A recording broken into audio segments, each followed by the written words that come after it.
Hello everybody and welcome back to episode 2 of my series booking Pro Wrestling Guerrilla here on Total Extreme Wrestling 2020. We are coming hot off the heels of Mystery Vortex from episode 1. If you haven't watched it already, I would recommend watching it before this one, as there are a couple of new wrestlers, a couple of new storylines that are growing, and it will overall just make it an easier viewing experience watching this episode. Now, you might remember Mystery Vortex ended with former champion Jeff Cobb attacking Bandido after the excellent six-man tag main event, which saw Bandido, Dragon Lee and Flamita defeat Jonathan Gresham, Carl Fletcher and Mark Davis. Here tonight, there is no title match between Jeff Cobb and Bandido. In fact, there is no Jeff Cobb at all. The reason for that, unfortunately, is that Jeff Cobb suffered an injury while working elsewhere between shows. You can see in the bottom left area here, he suffered a broken forearm, but if we look at the news headline, the injury occurred on Sunday week 2, and he's out for 39 days. TEW operates with a 28-day calendar month, so luckily he will be back for the end of April. The current plan for April is to hold All-Star Weekend across 2 shows, so perhaps Cobb misses the first show while recovering but is cleared for the second. We'll have to see what happens there in terms of scheduling the show with other wrestlers' commitments. That is a situation that will be worth monitoring. Unlike Mystery Vortex, the entire card is not secret, it's very much right in front of you. So we'll quickly go over it before starting to book the show. In the opener, Aussie Open will go up against the Velocities. Last month, Aussie Open were unsuccessful in the main event, teaming with Gresham against the team of Bandido, Dragon Lee and Flamita, whereas the Velocities were successful in the opening match on the show when they defeated the debuting Dragon Bane and El Hijo de Canis Lupus. Now, unfortunately, you might also notice the new Mexican brothers on the roster, Dragon Bane and El Hijo, are not on this card as well. That would be because, like Jeff Cobb, Dragon Bane suffered an injury working elsewhere. He has a broken wrist. I believe his recovery period is even shorter than Cobb, so he will most definitely be back for All-Star Weekend next month. In our second match, Caveman Ugg will battle Chris Dickinson, another Hoss match here. Caveman Ugg lost to Black Taurus last month at Mystery Vortex, while Chris Dickinson was victorious against Blake Christian. Speaking of, Blake Christian will take on Tony Deppen in our third match. Tony Deppen last month defeated Jordan Oliver, and then once again, speaking of, Jordan Oliver will take on Jonathan Gresham in our fourth match. Then in the fifth match, Jacob Fatu will take on Mexican star Pagano. You might remember last episode I teased having another wrestler signed who had headlined the biggest show of the year for a major North American company. It is indeed Pagano who I was alluding to. He main evented Triple Mania against Chessman. Then in our semi-main event, Brody King will take on Masato Tanaka. Unfortunately, in the game, Tanaka has announced his retirement, so he is taking his last bookings before calling it quits. I thought it was super appropriate to bring in Tanaka for this show specifically, as it is titled Time is a Flat Circle, and I think you could draw a parallel between that to Tanaka's career. I don't think Tanaka will ever go down as one of the best wrestlers of all time, but he has consistently had great matches in multiple promotions for the last 25 years, and in my opinion, I think if there was ever a university course that taught the history of pro wrestling, I really believe that Tanaka's matches against Mike Awesome should be on that curriculum. A bit of a weird analogy there, I know, but I just want to put across what I believe Tanaka's historical significance is in professional wrestling. Not only that, but more recently, he had a great run with New Japan in the early 2000s, holding the Never Openweight Championship. He's been with Pro Wrestling 01 since the start of the company in 2001.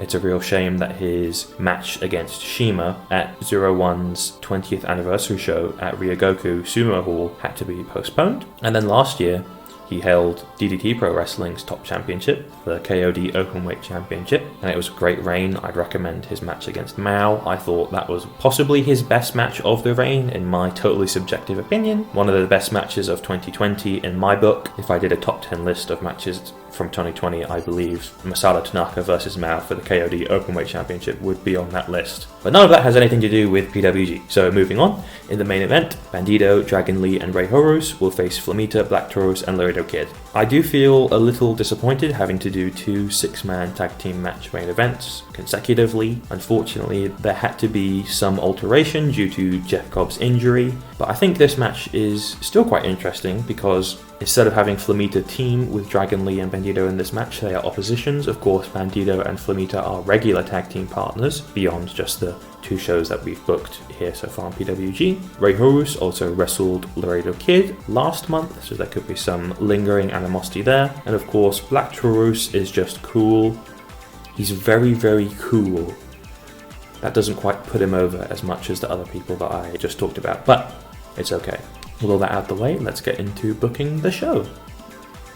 In a 60 rated opener, I'm very happy with that score. Aussie Open defeat the Velocities when Kyle Fletcher pinned Paris de Silva with a tombstone pile driver after 14 minutes and 53 seconds. I'm quite surprised at how well this did, to be honest. I'm very pleasantly surprised. Our product dictates that we need 1 match to steal the show, each show that I book. I forgot to do it last week, but I remembered this week. Paris de Silva with a 53, Jude London with a 56, Mark Davis with a 57, and Kyle Fletcher with a 51. Fletcher and Davis both got bonuses for excellent chemistry and tag team specialists.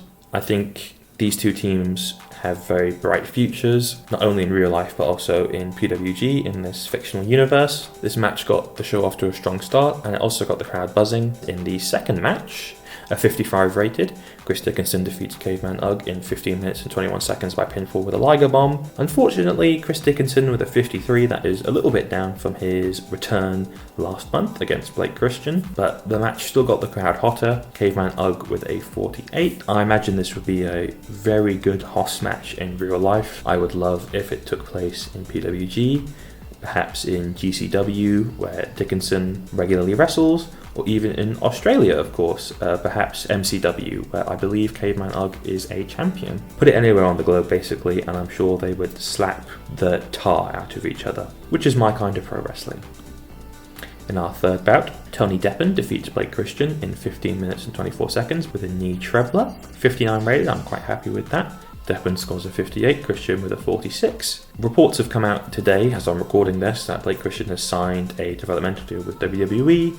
I don't think I'm going to let that affect my booking of him in this series. This mod was released February 1st, and by that point it wasn't public knowledge that he was going to WWE. There are a couple of stories that I have in mind with Blake Christian that I really want to have play out, so I feel like he's too talented to just get rid of for the sake of retrospective continuity, I suppose. Moving onwards. In a 72 rated match, Jonathan Gresham defeats Jordan Oliver by submission with an octopus stretch in 14 minutes and 44 seconds. Wow, good chemistry between the 2, which lifted the match. As you can probably tell from my reaction, I'm quite surprised by this, quite pleasantly surprised, might I add. Gresham with a 72, Oliver with a 55. I think this would be a great match in real life. 2 very drastically different ideologies on pro wrestling held by these 2 men, I imagine. Gresham, obviously one of the best, if not the best, technical wrestler on the planet. His work in Ring of Honor in the Pure division has been fantastic, which is probably not praising it enough. Then Jordan Oliver, absolute incredible high flyer. I think this match would make for such an interesting clash of styles. I think it would be great in real life, and I'm so pleased to see it do so well here in PWG on TEW. Following up from that, Pagano makes his debut, I think. I haven't fact-checked that. I hope I don't look like a massive idiot right now. But he loses to Jacob Fatu in a 65 rated match. Fatu wins in 19 minutes and 35 seconds with the Samoan drop. Fatu with a 63, Pagano with a 54, unfortunately hindered by the fact that his extremist gimmick has been rated poor. I'm quite happy with this as well, actually. I thought this would possibly do a little worse, given that Pagano's popularity is mainly in Mexico. Yes, that does spill over to the California region, at least in this mod. I can't speak for real life. I don't know how Pagano is perceived among the California indie companies, but in this match, in this game at least, 65 rated, I'm very pleased with that. Then up next, Masato Tanaka, his retirement tour. Unfortunately for him, this checkpoint at least ends in defeat. So to see the match get 58 despite both wrestlers' performances being lower than that number, I'm quite happy with that. I did want to put this in the main event, but I pretty much knew that it wouldn't get as high as other matches on the card. That's not to say that Tanaka's retirement isn't worthy of a main event spot. Of course it is, but perhaps not on a show in California, America. But up next, it's the main event, another 6-man tag team match. I'm sure this one will be just as brilliant as last month at Mystery Vortex, and it is 71 rated match. The team of Bandido, Dragon Lee and Rey Horus are victorious against Flamita, Laredo Kid and Black Taurus in 20 minutes and 23 seconds when Bandido pins Laredo Kid with a Revolution Fly. Another incredible performance by Bandido, he gets a 75, but interestingly Dragon Lee is down to a 67, which is a bit of a regression from his performance last month. Rey Horus with a 53, he is still dealing with the gimmick change that we have in motion.